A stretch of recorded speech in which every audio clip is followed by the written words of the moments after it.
പടം നല്ലൊരു drama horror thrilling മൂവിയാണ്. കള്ളൻ ഭഗവതി എന്ന സിനിമയ്ക്ക് ശേഷം ഭഗവതി മോക്ഷാദേവി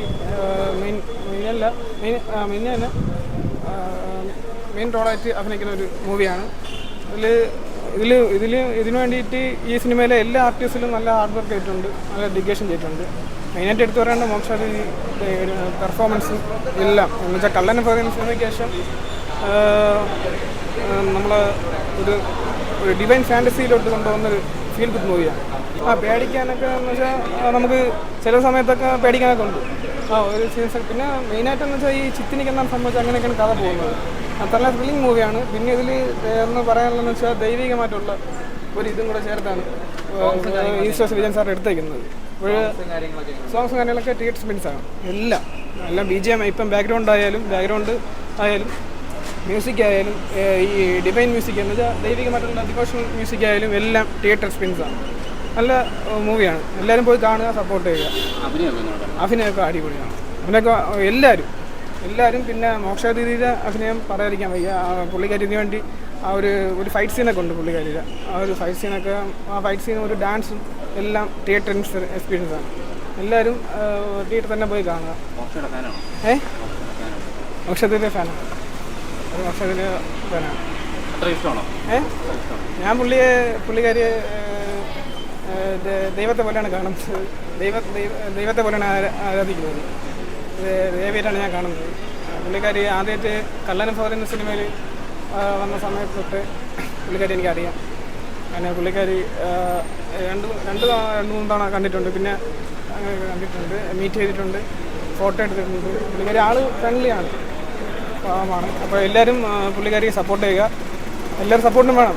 എല്ലാവരും തിയേറ്ററിൽ തന്നെ പോയി കാണുക. തിയേറ്റർ എക്സ്പീരിയൻസ് ആണ് പടം എല്ലാവരും. പിന്നെ പറയാനുള്ളതെന്ന് വെച്ചാൽ ഈസ്റ്റർ വിജയൻ സാറിന് പുള്ളിക്കാരൻ്റെ ഈ പടം എടുത്തത് അപ്പോഴും സമയം ചെയ്തത് പുള്ളിക്കാരൻ നല്ലൊരു എടുത്തിട്ടുണ്ട്. നമുക്ക് ഇത് തിയേറ്റർ എക്സ്പീരിയൻസുള്ള ഇതൊക്കെ എടുത്തിട്ടുണ്ട്. നല്ലൊരു ഫീൽ ഗുഡ് മൂവിയാണ്. ഡ്രാമ ഹൊറർ ഇൻവെസ്റ്റിഗേഷൻ ത്രില്ലറാണ്. കൊള്ളാം, നല്ല രസമാണ്. മമ്മൂട്ടിയുടെ ഭ്രമരം ഞാൻ വന്ന് കണ്ടിരുന്നു. എനിക്ക് അതിനേക്കാളും കുറച്ചുകൂടെ നല്ലൊരു ത്രില്ലറായിട്ടാണ് അതിൻ്റെ സോങ്ങും എല്ലാം ഇഷ്ടപ്പെട്ടത്. എല്ലാം ക്യാമറയും എല്ലാം സൂപ്പറായിട്ടുണ്ട്. വളരെ നല്ലൊരു ഫിലിമായിട്ട് തോന്നുന്നു. അഭിനയം മോക്ഷയും എല്ലാവരും, സുധീഷ്, ഇവരെല്ലാവരും നന്നായിട്ടുണ്ട്.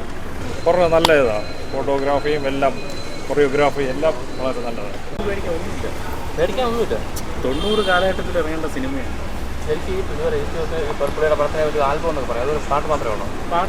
പാട്ട് നമ്മുടെ പഴയ ആൽബത്തിലെ പാട്ട് നന്നായിട്ടുണ്ട്. നല്ലൊരു പടം. ഈസ്റ്റ് കോസ്റ്റ് വിജയൻ സാറ് ഇതിനു മുമ്പും ഒരുപാട് പടം ഡയറക്റ്റ് ആയിട്ടുണ്ട്, എല്ലാം കണ്ടിട്ടുണ്ട്. അത് നല്ലൊരു പടം, വ്യത്യസ്ത രീതിയിൽ എടുത്തിട്ടുണ്ട്. അമിത് ചക്കാലൊക്കെ, ജോണി ആന്റണി സാറ്, സുധീഷ്, എല്ലാവരും വളരെ നല്ല അഭിനയം കാഴ്ചവെച്ചിട്ടുണ്ട്. നല്ലൊരു പ്രേത സ്റ്റോറിയാണ്. സാധാരണ പ്രേത സ്റ്റോറിയിൽ നിന്നും വളരെ വ്യത്യസ്തമായ രീതിയിൽ എടുത്തിട്ടുണ്ട്. കൊള്ളാം, എല്ലാവർക്കും ഇഷ്ടപ്പെടുന്ന രീതിയിലാണ് പടം. പോരാ, കോമഡി പോലും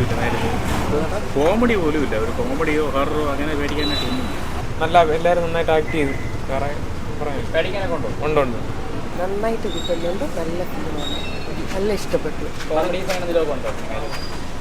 അതും എല്ലാം കൂടി ഇട്ട് എന്നാലും ഹൊററാണ് കൂടുതൽ മുമ്പിട്ട് നിൽക്കുന്നത്. പക്ഷെ നല്ല അഭിനയവും കുറച്ച് നാളേക്ക് ശേഷം നല്ലൊരു ഫിലിം കണ്ട മൂടുണ്ട്. നല്ല ഫിലിമാണ്. നല്ല മൂവിയായിരുന്നു ബ്രോ, നല്ല മൂവിയായിരുന്നു.